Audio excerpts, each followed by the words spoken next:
In this video, I am going to explore the much debated possibility that we are living in a simulated universe. With the help of your imagination, and some of the real-world examples that I will present here, you may begin to see how our science and technology might provide some insight and support for the theory of the simulation hypothesis.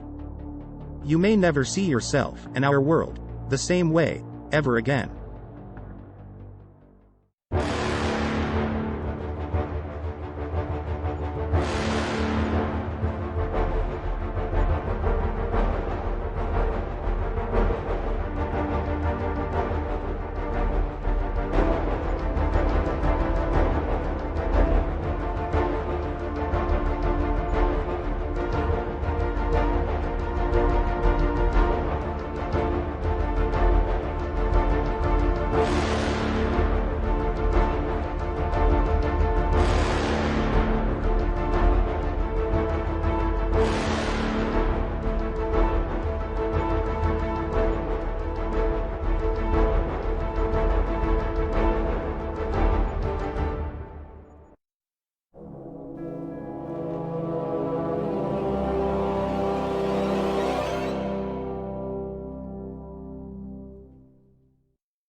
Let's start by defining what the simulation hypothesis is. The simulation hypothesis is the posited theory that ourselves and the entire universe around us is a computer-generated, virtual reality. In a nutshell, the hypothesis proposes the idea that the entire world, including all of its matter and living organisms, is a program being run as a simulation on a supercomputer. This means that everything we see, touch, smell, taste or hear is actually a computer-generated experience. The theory was most recently introduced by Nick Bostrom in 2003. Nick Bostrom is a philosophy professor at the University of Oxford. Many of today's physicists and other academics agree that the simulation hypothesis is a likely theory for explaining the world that we live in.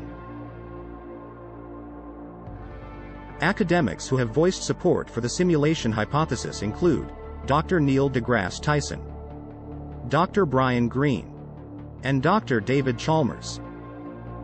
Even billionaire Elon Musk is a staunch advocate for the simulation hypothesis. Of course, there are critics to this theory as well. But that is the nature of any unproven hypothesis. However, these critics are also unable to provide concrete science in opposition to the simulation theory. The truth is that there isn't any one academic discipline that can definitively explain our existence with 100% certainty. So why wouldn't we explore the simulation hypothesis? The hypothesis has the potential to solve the answer to two of mankind's greatest questions. What is the meaning of life? And, are we alone in the universe? The simulation hypothesis could possibly give meaning to life, simply within the reasoning behind having created us in the first place. Is it possible that are we being used as avatars, so that a true consciousness may experience itself? And, if we are the conscious creation of someone or something, then we are definitely not alone. Let's take a look at ourselves and our technological advancements. Can any of our achievements be applied to the simulation hypothesis? And how could those achievements possibly help us validate the idea of the simulation hypothesis? Let's start with a look at the computers that we've created, and how they might compare to the human brain. Scientists that study the brain hate the comparison of the two. Mainly because mechanically, they both operate using different materials. But here we are just concerned with the basic functions that each perform, not in how they perform them.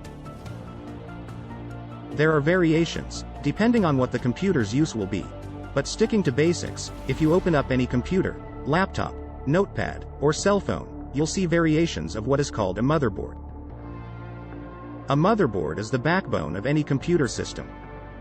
And along with a central processing unit and random access memory, it is what all of the components, such as audio, video, and a storage drive, use to communicate and work together. All of the components depend completely on the motherboard in order to function. I would compare this to our brain. The motherboard and our brain both process data, and both allow the components that are attached to them to communicate with each other and function as a collective. On the motherboard is a microchip that is called the BIOS. BIOS stands for Basic Input-Output System. Keeping things simple, the BIOS contains the basic programming for the motherboard to control and communicate with all of the hardware components that are connected to the motherboard. Speakers, a video monitor, keyboard and mouse are probably the components that many are most familiar with. The BIOS operates behind the scenes, completely on its own, without input from the computer's operator. After an operating system is loaded on the device, the BIOS will continue to run in the background, taking care of all of the hardware communication for your computer, without any interference or interaction from you, the operator. Here is where we find another similar function that our brain and our computers both perform. The BIOS performs much of the same function as our subconscious mind. With no input from us, our subconscious mind controls all of the communication between every involuntary component in our body. It tells us when to breathe and our heart to beat. Without our subconscious mind, our bodies would shut down. We simply do not have the ability to operate our involuntary functions on a conscious level. A computer's BIOS performs the same function. All communication between hardware components relies on the BIOS without any interference from the computer's user. So, given the similarities between our technology and our own brain function, could we actually be a super advanced, computer-generated avatar, living our lives inside of a simulated universe?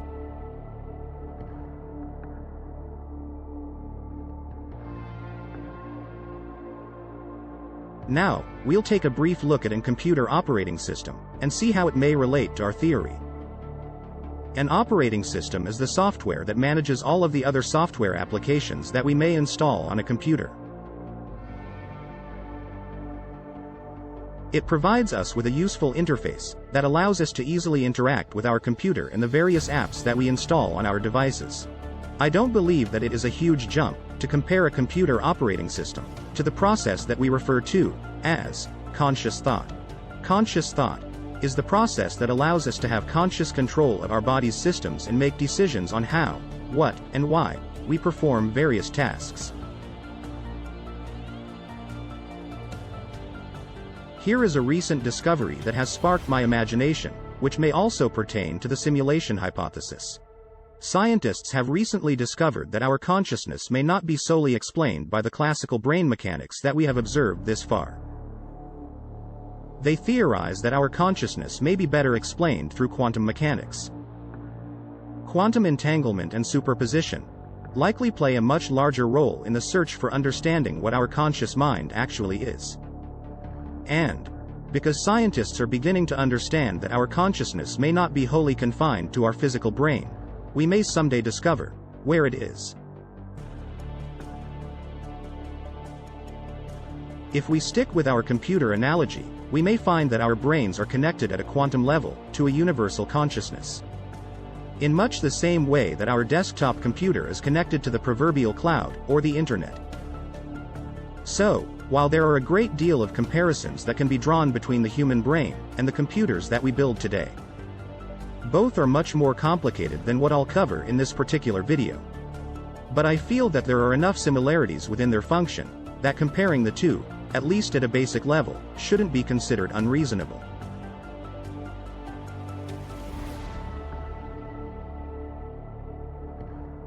This next rabbit hole will require more of your imagination. Given that our brain provides many of the same functions as the computers that we currently build, let's play with the idea that we have to have a basic operating system installed in our brain that allows us functionality as a human being. This gives us our basic functions such as walking, talking, and so on. Then, as we age, there are many apps that are added to our operating system. As an artificial intelligence, we begin to make choices on our own, which apps we want, and which apps we don't. These apps begin to develop and shape us as we grow older. And depending on the input from other artificial intelligences, such as parents, teachers, and friends, we will develop a host of apps that suit your environment and create what we would refer to as a personality.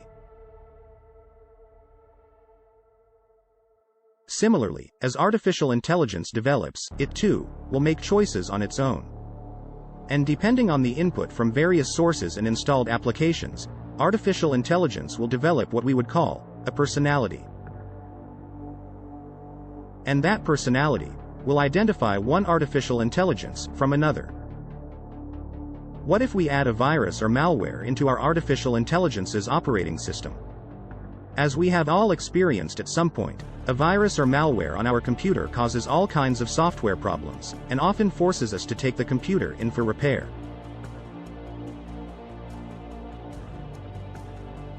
Consider the idea that if we are living in a supercomputer simulation, is it possible that there has been a virus or malware introduced into humanity's software on a global scale? Because it is clear that society is suffering from a massive mental health crisis, and an utter breakdown in recognizing empirical evidence and fact-based science.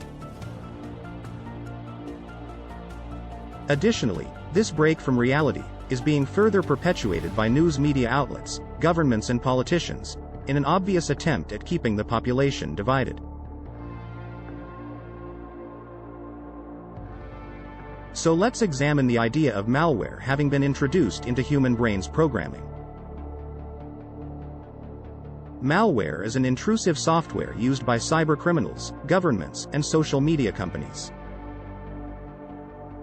Typically, malware leaves the computer somewhat operational while it steals data, spies on you, and any technology connected to any network you are connected to. It collects all of your personal information including banking, social security numbers, passwords, geolocation, friends and family, etc. And what it will always do is corrupt and manipulate the operating system and various apps that are installed. Social media companies like Google, Facebook, Twitter, TikTok, and Instagram can all be seen as examples of malware. They pose as fun and entertainment, but their underlying purpose is money, power, manipulation, and control. Their algorithms are meant to reprogram you to see the world in any way that suits their agenda. They gather all of your personal information, then sell it for marketing purposes. And to governments that are clearly manipulating their populations into obedience. Usually under the pretense that it is being done for your own well-being and safety. If you are unfamiliar with how social media and governments carry out their nefarious tech manipulation, watch the documentary on Netflix entitled The Social Dilemma. The documentary is a surface glimpse into how these malware companies operate, and how they deliver agenda-driven propaganda into our brains.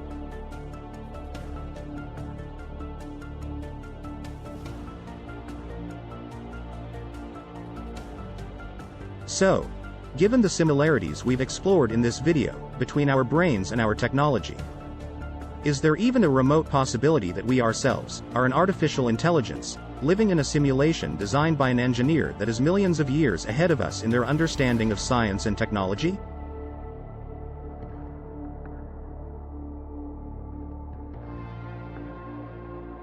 Are we just an avatar for a consciousness that we cannot possibly begin to understand, and possibly being unconsciously played in a similar fashion to the characters in one of our video games? We ourselves are currently creating technology that can leave a user questioning what is real and what is not. We have built flight simulators that are so realistic that one can literally learn to real-world pilot an aircraft without ever leaving the ground. Additionally, quantum computing is making great leaps forward, and will likely produce our world's first, true artificial intelligence, which in theory, will be able to create an artificial immersive environment, that will feel like the real world for each user. In conclusion, while we are many years away from creating a computer-generated reality, we humans are in the process of attempting to create the very same artificial environment that is proposed in the simulation hypothesis. Many experts and scientists vehemently argue against the simulation hypothesis, while simultaneously expending vast resources in an effort to create a realistic simulated world.